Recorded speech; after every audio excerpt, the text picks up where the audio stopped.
ஒன்றிய அரசு 15வது நிதி ஆணையம் தனது அறிக்கையில் 2022-23 ஆண்டு முதல் உள்ளாட்சி அமைப்புகள் மானியம் பெறுவதற்கான தகுதியை பெறும் பொருட்டு 2021-22 ஆண்டில் சொத்து வரி தள விகிதங்களை ஃப்ளோர் ரேட்ஸ் அறிவிக்க செய்ய வேண்டும்.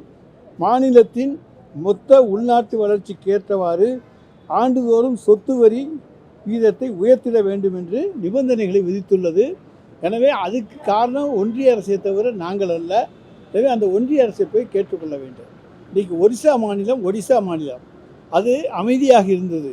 பாரதிய ஜனதா கட்சி ஆட்சிக்கு வந்த பிறகு இன்றைக்கு அங்கே எத்தனை கலவரங்கள், எத்தனை கலாட்டாக்கள் போய் பாருங்கள் தெரியும். இதுதான் பாஜகவினுடைய உண்மை முகம். எனவே தமிழ்நாடு அமைதி பூங்காவாக விளங்குகிறது. இங்கே எந்த விதமான அதிருப்திகளுக்கும் இடமில்லை. எனவே தான் இன்றைக்கு திராவிட மாடல் ஆட்சியை மக்கள் எதிர்பார்த்து கொண்டிருக்கிறார்கள். அது தொடர வேண்டும் என்பதுதான் அவர்களுடைய ஆசை. இதை எடப்பாடி பழனிசாமியால் பொறுத்து கொள்ள முடியாமல் பொய்யான குற்றச்சாட்டுகளை சொல்லுகிறார். ஆதாரத்தோடும் புள்ளி விவரங்களோடும் சொல்லுங்கள் என்று சொல்லியிருக்கிறோம். அவருக்கு ஆதாரமும் கிடையாது, புள்ளி விவரமும் கிடையாது. எனவே அது எங்கள் கூட்டணி பேச்சுவார்த்தை நடந்து கொண்டு இருக்கிறது. 23ஆம் தேதி வரைக்கும் எங்களுக்கு நேர்காணலும் பேச்சுவார்த்தையும் இருக்குது. அதுக்குள்ளே முடிச்சிருவோம்.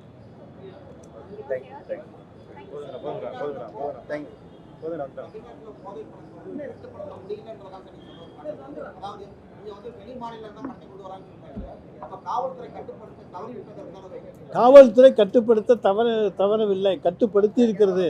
அதனால தான் இங்கே தமிழ்நாட்டில் சம்பவங்கள் குறைவு.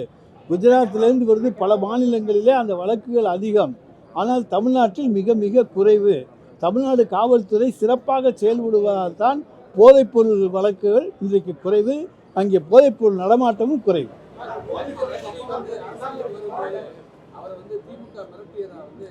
சார், ஏற்கனவே நாங்கள் சொல்லிட்டோம். அதுக்கு பதிலாக ரஜினிகாந்த் ஒரு சூப்பர் ஸ்டாரு, அவருக்குன்னு ஒரு மன்றம், ரசிகர் மன்றம் எல்லாமே இருக்கிறது. அவரை மிரட்டி யாரும் பணிய வைக்க முடியாது என்பதை நாங்கள் ஏற்கனவே சொல்லியிருக்கிறோம். அன்புக்கு தான் அவர் அடிபணிவார், மிரட்டலுக்கு அவர் அடிபணியக்கூடியவர் அல்ல என்பது உங்களுக்கும் தெரியும், எங்களுக்கும் தெரியும். திராவிட முன்னேற்றக் கழகத்துக்கு வேண்டிய நெருங்கிய நண்பர், எங்களுக்காக 96இல் குரல் கொடுத்தவர். அவரை மிரட்ட வேண்டிய அவசியம் திமுகவுக்கு கிடையாது.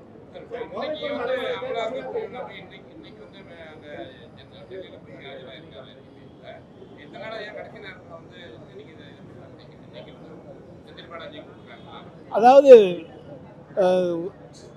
இன்னொரு கட்சியினுடைய தலைவர் இந்த கரூர் சம்பவத்துக்கு காரணமானவர் செந்தில் பாலாஜி மீது சில குற்றச்சாட்டுகளை சொன்னதால் அமலாக்கத்துறை அழைத்திருக்கிறது. அதற்கு தகுந்த விளக்கத்தை கொடுக்கக்கூடிய தைரியமும் ஆற்றலும் திறமையும் செந்தில் பாலாஜிக்கு உண்டு. அவர் அதுக்கு தகுந்த விளக்கத்தை அங்கே தருவார்.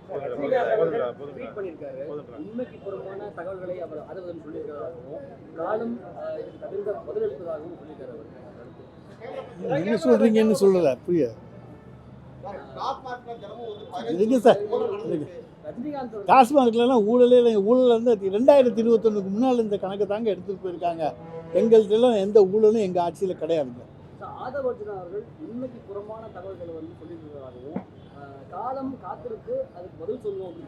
அப்படின்னு சொன்னாவே அந்த கட்சி தோக்கும், எங்களுடைய திராவிட மாடல் ஆட்சி வரும் என்பதற்கு இதை ஒரு மறைமுக அடையாளமாக நாங்கள் எடுத்துக்கொள்கிறோம்.